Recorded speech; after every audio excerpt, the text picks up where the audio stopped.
Hello everyone, my name is Abhishek Mishra. Welcome to Infologs. दोस्तों, केरला में एक नए वायरस की वजह से एक 12 साल के बच्चे की मौत हो गई है प्राइवेट हॉस्पिटल में कोझिकोडे डिस्ट्रिक्ट में। बात करेंगे क्या है, कितना कॉमन है, कैसे क्या है, क्या होता है इसके बारे में। तो 12 साल के एक बच्चे की मौत हो गई है संडे को कोझिकोडे में। निपा वायरस नाम दिया गया है इस वायरस को और इसके सिम्टम्स हैं सर में जलन और हार्ट मसल्स में जलन, इन्फ्लेमेशन। इसका उस बच्चे का को सैंपल जो इकट्ठे किए गए थे उसको पुणे के नेशनल इंस्टीट्यूट ऑफ वायरोलॉजी में भेजा गया था, जहां से उसकी रिपोर्ट पॉजिटिव आई थी निपा वायरस के लिए। तो निपा वायरस एक जूनोटिक वायरस का मतलब होता है एनिमल टू ह्यूमन ट्रांसमिशन। वो वायरस जिसका ट्रांसमिशन एक जानवर से एक इंसान में होता है। ठीक है, Nipah is a zoonotic virus transmitted to human from animals. और एक बार अच्छा, ये कंटामिनेटेड फूड से भी होता है। और एक बार अगर एक इंसान को होता है तो जिस इंसान को हो गया है वो दूसरे इंसान को भी दे सकता है, मतलब directly from human to human भी ट्रांसमिटिव है ये वायरस।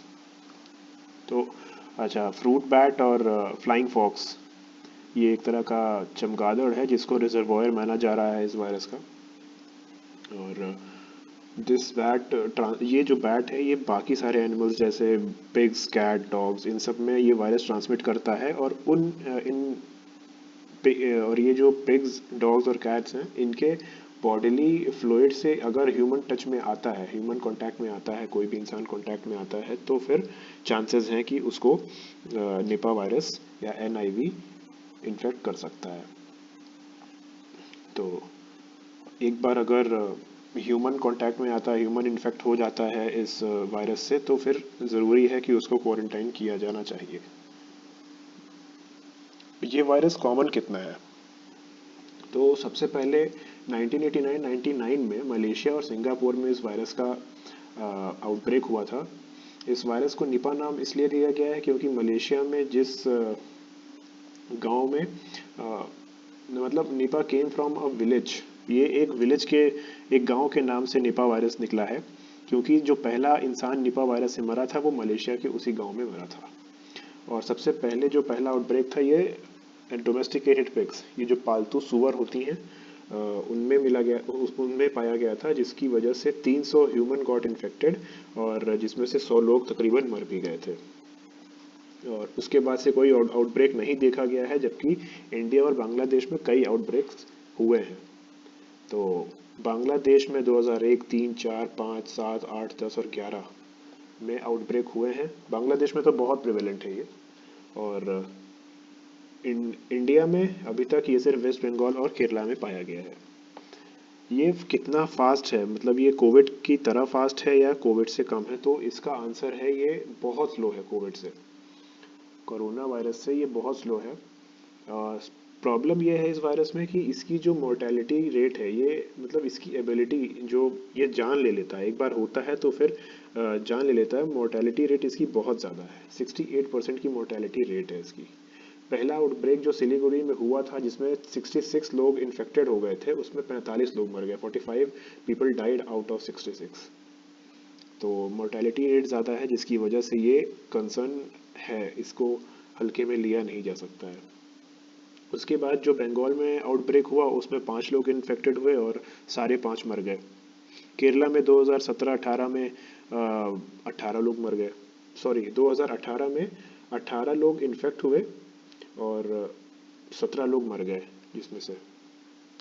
उसके बाद केरला इस वायरस के आउटब्रेक को, मतलब उस टाइम जो पहले, इसके पहले जो मैंने बताया अभी 2017 में कैसे हैंडल किया था, तो उस टाइम कोरोना वायरस नहीं था। 2017 में कोरोना वायरस नहीं आया था उस time.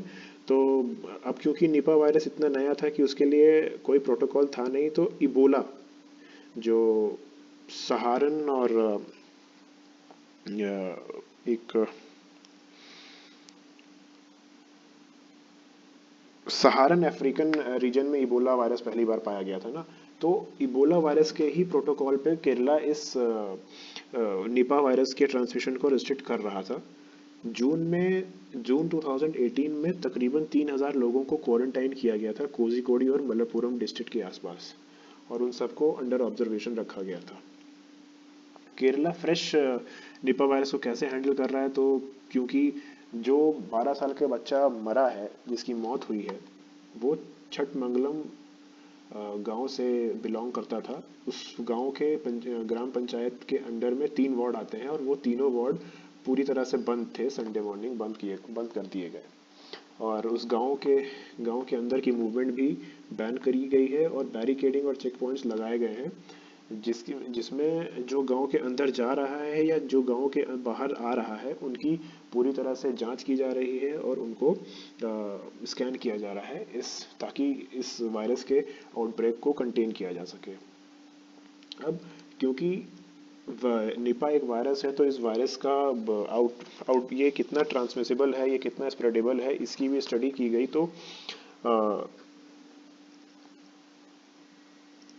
नौखाली science and technology university and HMAA Masud of Chittagong university एक रिसर्च पेपर पब्लिश किया था इसी साल, जिसमें उन्होंने बताया था कि रिप्रोडक्टिव नंबर निपा वायरस का 0.48 है, मतलब आर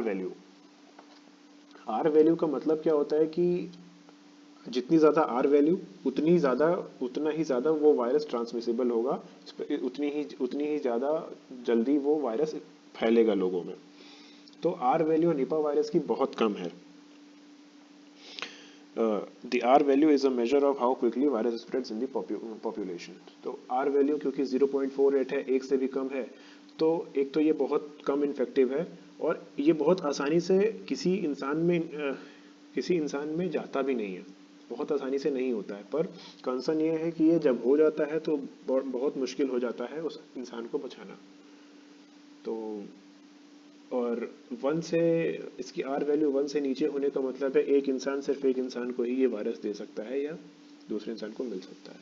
तो सिर्फ एक से एक ही होता है ये। तो इसका एक तो ये रीज़न ये है कि इसलिए ये वायरस इतनी जल्दी इसको डिमिनिश करने या इसको कंट्रोल करना थोड़ा सा इजी हो जाता है, क्योंकि एक के बाद सिर्फ एक इंसान से एक ही इंसान को हो सकता है। और दूसरा क्योंकि इसका डेथ रेट बहुत ज़्यादा है, मोर्टेलिटी रेट ज़्यादा है, इसकी वजह से भी इसका जो ट्रांसमिशन है वो लो रेट पे आ रहा है। जिसको होता है वो मर जाता है, ट्रांसमिट नहीं हो पा रहा है उससे। तो ये है। Thank you. वीडियो पसंद आए तो लाइक करिए, शेयर करिए और सब्सक्राइब करिए। Have a good day.